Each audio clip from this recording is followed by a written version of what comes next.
o todavía faltan bastante. Bueno, entre los dos grupos somos 50. Tengo entendido que ahorita están saliendo las tres, algunos estudiantes de rotaciones que se van a ir Ok, no sé por rotando. qué no los logro escuchar, pero asumo que ustedes me pueden escuchar. Así que yo creo que si eso es así, entonces podemos empezar. Y si no me escucho, me lo dicen otra vez en el chat, pero debería escucharme. Entonces, o mejor, como no lo puedo escuchar, me van escribiendo todo a través del chat, mejor. Ya son las 3:15 y bueno, el Zoom que tengo es limitado. Así que pues vamos a empezar y ya después entonces les contarán a sus compañeros los que no han entrado. Entonces, para hoy pues tenemos asignado el módulo de crítica o de medicina crítica.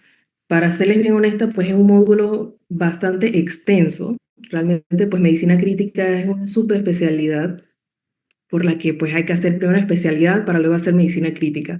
Entonces, pues es un tema bastante amplio y realmente es mentira que pues vamos a abordar en 30 minutos todo lo que es un módulo de medicina crítica. Así que pues en conjunto pues con la doctora García decidimos elegir ciertos temas que como ustedes pues médicos generales van a requerir o se requiere o tienen que tener claro para el manejo de pacientes principalmente en urgencias o atención de consulta externa. Entonces, a manera de introducción, o sea, este es el contenido, lo que vamos, este es el contenido, estos son los temas que vamos a tratar o que considero pues que son los más importantes, lo que es la estratificación del paciente gravemente enfermo, evaluación y manejo de los estados de shock, más que todo orientados hacia la parte del shock séptico, el estado de coma y pérdida del sensorio y la insuficiencia respiratoria aguda. Entonces, los objetivos de la presentación o de este módulo es que ustedes pues reconozcan, evalúen y sepan manejar de forma oportuna y eficaz las principales condiciones clínicas que amenazan la vida del paciente. El contenido de la charla, si no se aborda a tiempo, pues estos pacientes pues van a evolucionar de forma desfavorable y al final pues van a terminar muriendo y eso es lo que no queremos. Entonces, en estos temas, pues requieren principalmente estratificación y atención inmediata, pues para poder evitar pues, que estos pacientes tengan un desenlace fatal. Entonces, también dentro de los objetivos principales es describir los distintos tipos de shock, sus manifestaciones clínicas y el enfoque terapéutico inicial, aplicar herramientas de estratificación para valorar pues, la gravedad, valorar de forma objetiva la gravedad del paciente identificar cuáles son las causas más frecuentes de pues, la pérdida del estado de alerta y los estados de coma, que es bastante común, y reconocer entonces signos clínicos y paraclínicos en la parte de la insuficiencia respiratoria. Entonces, ya entonces ahora sí, a manera de introducción, pues deben saber de que tanto en el cuarto de urgencias, a nivel de pisos de hospitalización o a nivel de la consulta externa, todo o cualquier paciente pues se puede descompensar. Entonces nosotros tenemos que saber pues cuándo y de qué forma abordar este paciente. Y lo más importante no es saber que tiene este paciente, o sea, no es saber o llegar al diagnóstico de una vez, sino es abordar al paciente con el manejo básico para poder entonces después tener paciente para poder diagnosticar las diferentes enfermedades. Entonces, cuando estamos hablando de un paciente críticamente enfermo o en general en el módulo de crítica, cada minuto cuenta cuando se trata de un paciente crítico. El shock la pérdida de estado de alerta, la insuficiencia respiratoria, no solo hablan de signos de gravedad, sino que son síntomas de una amenaza vital inminente. ¿Qué quiere decir esto? Pues que si no lo abordan de la forma correcta, pues el paciente va a fallecer. Lo importante también, y antes, para evitar pues lo que le mencioné, hay que reconocerlo a tiempo, hay que actuar pues con criterio y saber entonces cuándo escalar la atención que puede marcar la diferencia entre la vida y la muerte. O sea, cuando ustedes, principalmente médicos generales, tienen que pedir ayuda al especialista y nosotros entonces como especialista pedir ayuda al subespecialista en este tipo de pacientes. Y pues en general la presentación lo que hace es revisar pues, los pilares del enfoque diagnóstico y terapéutico inicial de las enfermedades que ya les mencioné. Entonces, como les dije, pues este es orientado a lo que yo quiero que se lleven. Yo puedo hablarles aquí 30, 40 minutos de cada parte y aún así pues no va a estar completo. Entonces, ustedes como médicos generales, cuando van a hablar de estratificación del paciente gravemente enfermo, lo primero que se debe preguntar es por qué estos pacientes hay que estratificarlos. Entonces, lo primero que ya les dije, no es saber qué es lo que tiene, sino también qué tan grave está. Entonces, la estratificación clínica nos ayuda a, precisamente con eso, nos permite tomar decisiones rápidas y bien fundamentadas. Entonces, facilita la evaluación rápida de la gravedad del paciente y esto permite decisiones clínicas más informadas y oportunas. Permite entonces priorizar los recursos y los niveles de atención, ¿verdad? A qué paciente tengo que atender primero y cuál puede esperar un poco más y mejora entonces la comunicación entre los equipos asistenciales. Esto es más que todo orientado hacia los pacientes de que ingresan hacia cuarto de urgencia y ustedes siendo médicos generales de ahí.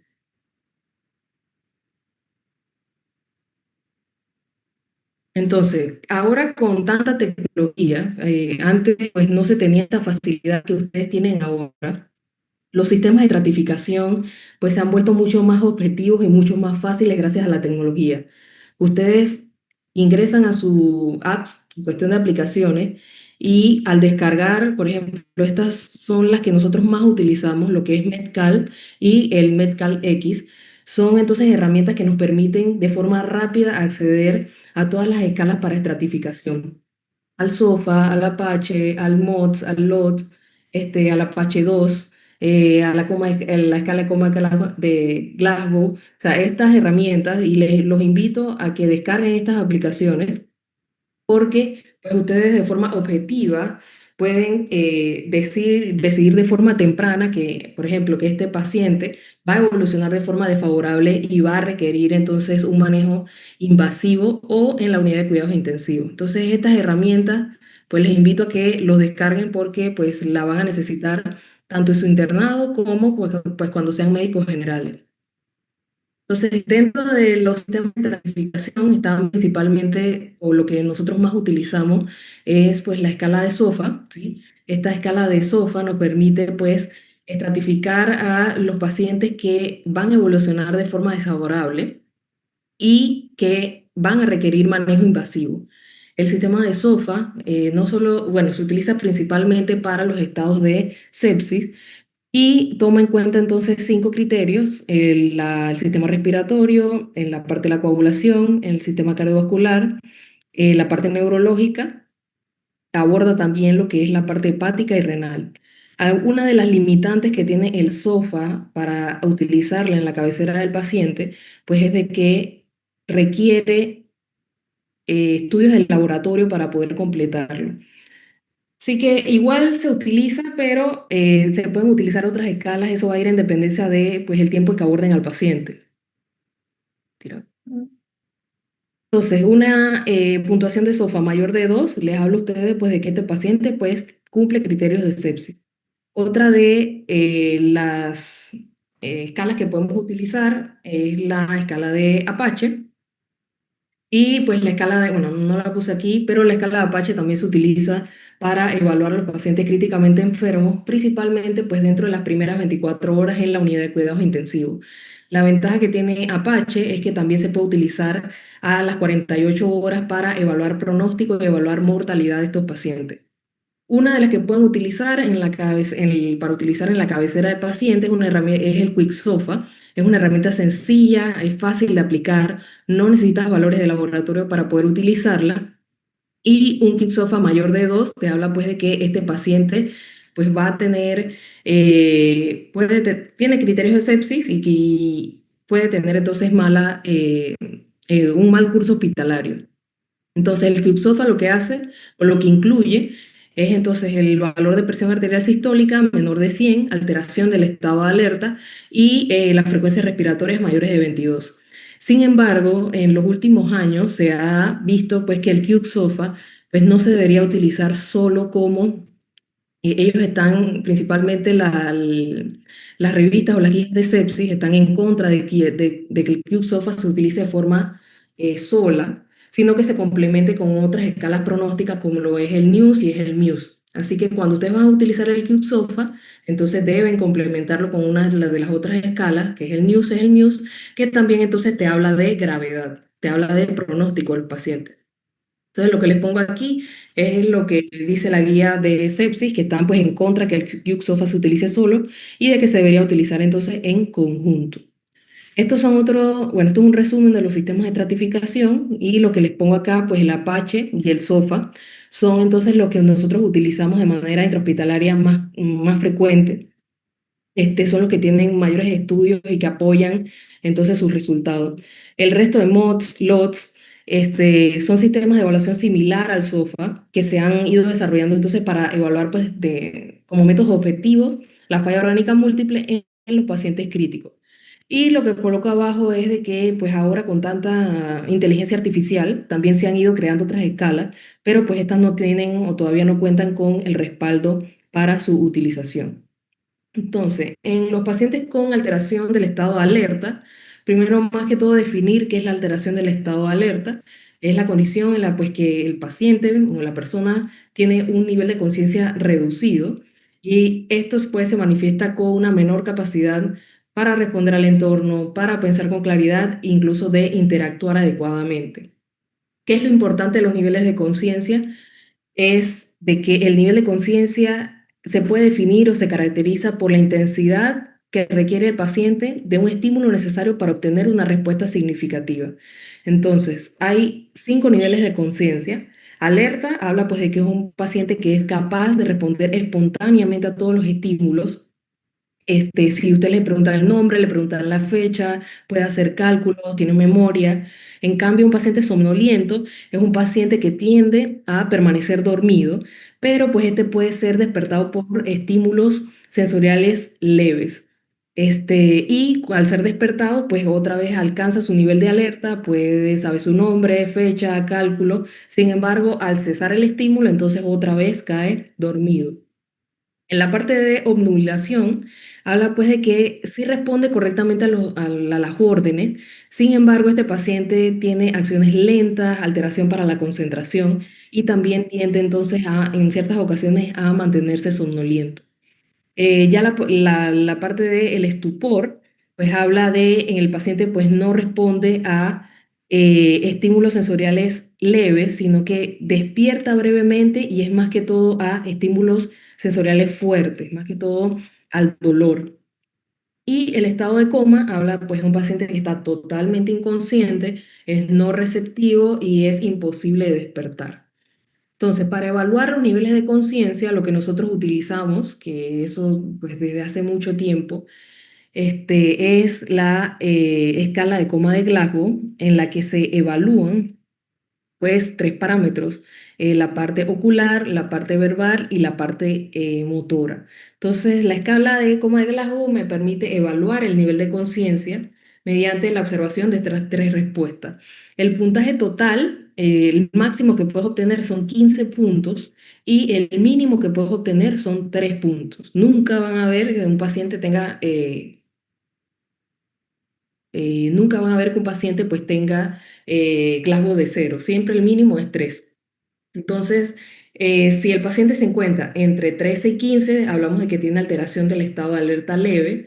Si tiene alteración entre 12 y 9, hablamos de que este paciente tiene una alteración del estado de alerta moderado. Y si tiene entonces menor de 8, hablamos de que tiene una alteración del estado de alerta grave.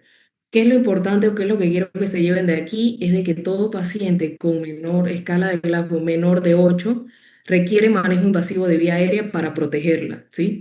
Esto es importante porque pues ustedes van a ser médicos internos y en los pisos de hospitalización, pues es muy común que ustedes tengan que calcular esto y en eso pues van a estar basadas muchas de las decisiones. Menor de 8 paciente pues que probablemente va a requerir intubación y si se encuentra entonces dentro, o sea, mayor de 8 pues un paciente que vamos a estar vigilando más de cerca. Así que la escala de Glasgow es bien importante.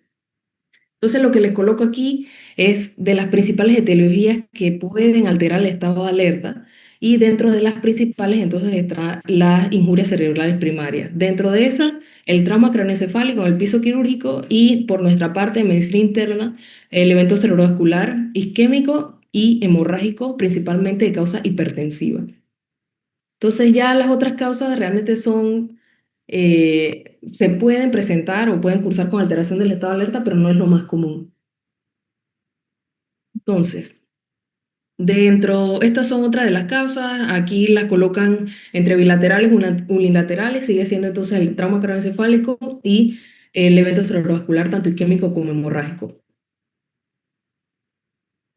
Son las principales causas. Y la otra porción importante que también vemos bastante, tanto en el cuarto de urgencia como en los pisos de hospitalización, es los cuadros de sepsis y los cuadros de alteración de la glicemia, ya sea hipoglicemia e hiperglicemia, principalmente las hipoglicemia, hiponatremia, pues estos pacientes pueden cursar con alteración del estado de alerta y el manejo en estos casos va a ser tratar cuál es la causa subyacente. O sea, si es un paciente séptico, tiene escala de Glasgow vamos a ponerle de 13, pues tenemos que dar manejo a la sepsis y vigilar que no haya más deterioro del estado de alerta.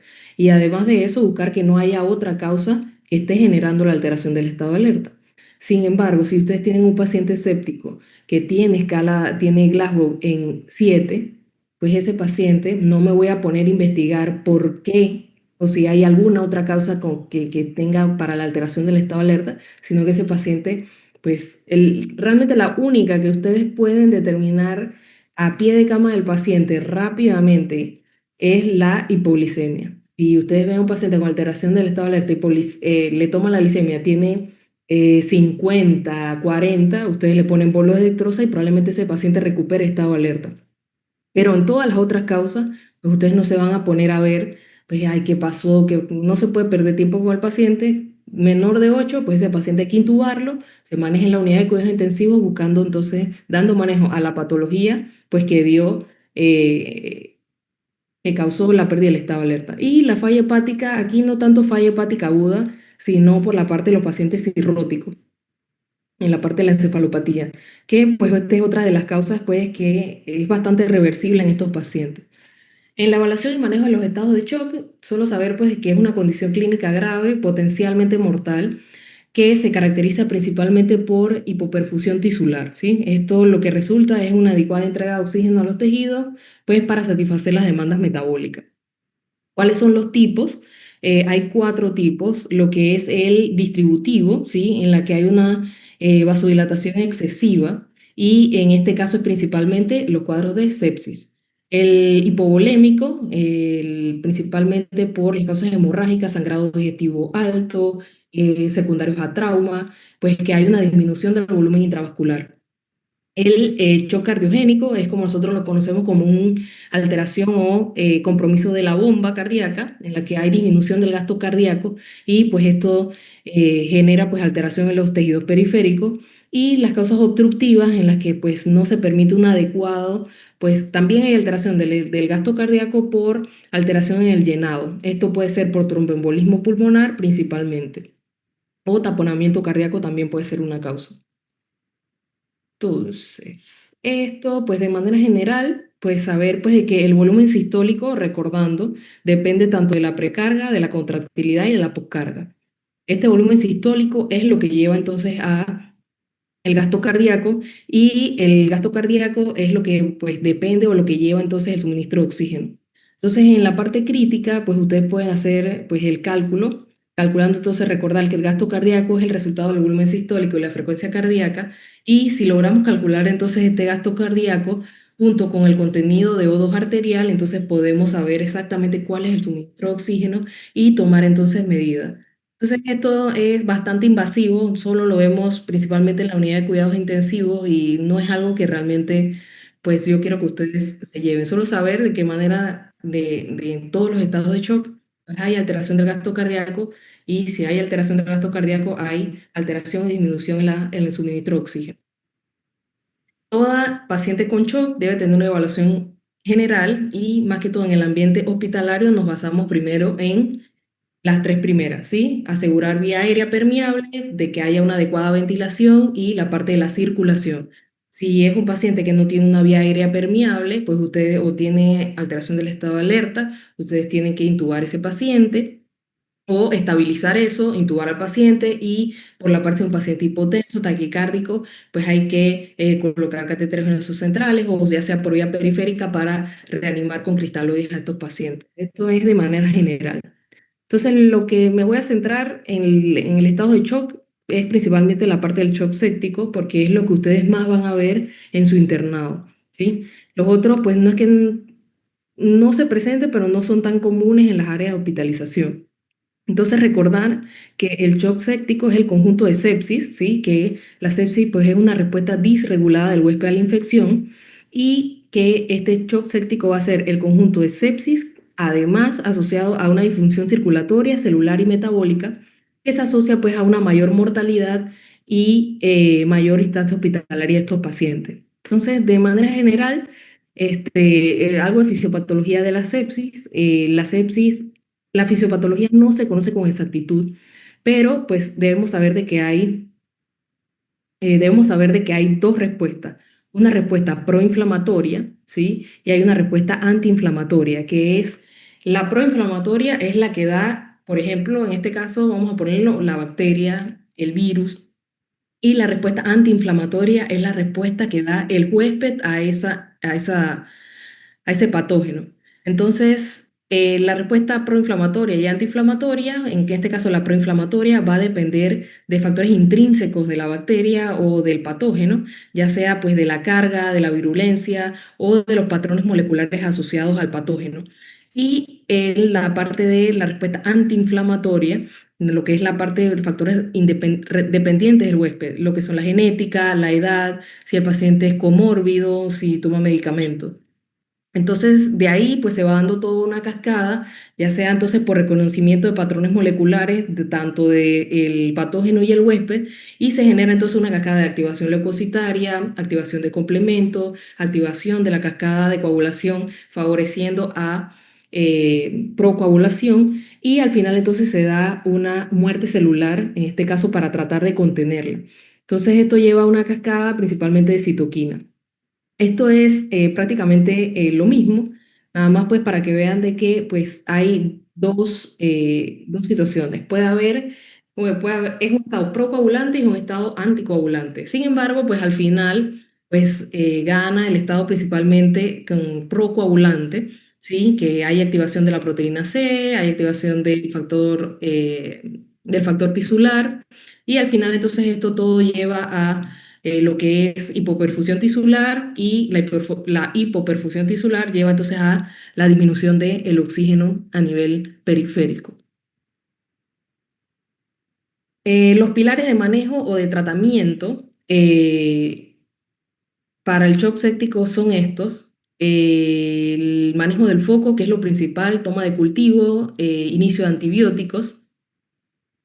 Los vasoactivos, esto es más que todo ya para el manejo de especialistas, pero lo que yo sí quiero pues que se lleven de aquí es que como ustedes, como médicos internos, médicos generales, pues son los primeros que van a eh, dar manejo a estos pacientes y lo que ustedes pueden hacer es a dar un adecuado manejo de líquidos, ¿sí? Principalmente pues las guías ahora recomiendan entonces que sea con cristaloides balanceados,